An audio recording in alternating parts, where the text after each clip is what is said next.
What's up, brother? Brody here in the shop, a hammer garage.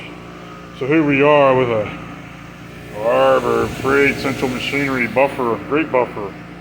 Here we are with the Scorpion Swords and Knives, and I didn't like this finish that's on this knife. If you see it's kind of speckled on the brass. The metal was too. I'm actually currently taking all that finish off of there, but I took the finish off the back part of the brass too, as you can see this right here.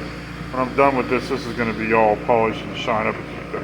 That'll wipe right off of there. But yeah, that's going to be a whole nother knife, so stay tuned until the next knife.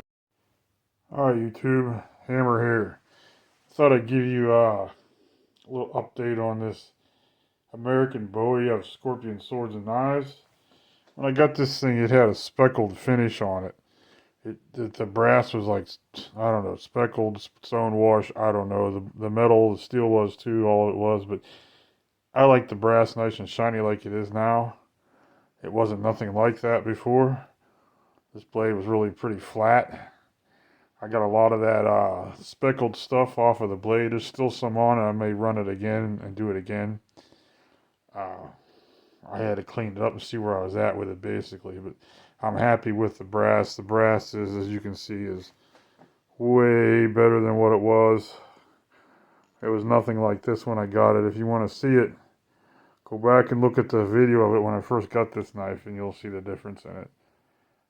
But that's what a Walmart buffer can do.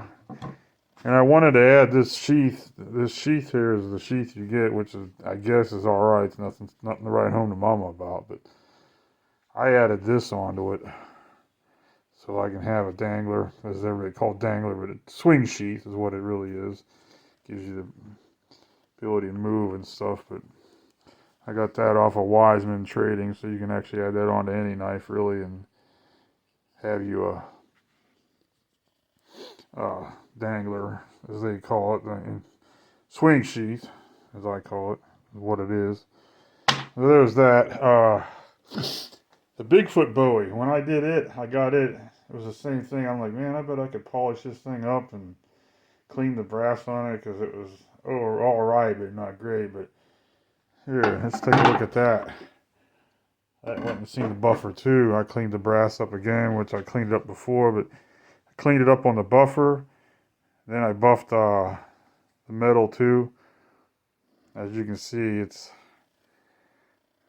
not bad for a $20 knife. If it just had a decent sheath, it'd be something to talk about. These I can probably buff them again. I mean, if I wanted them really nice, I could sand them.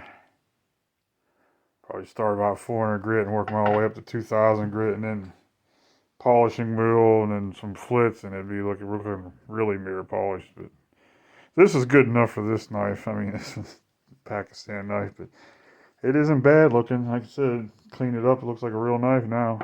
So there's an update for you guys. So that's all I did with that.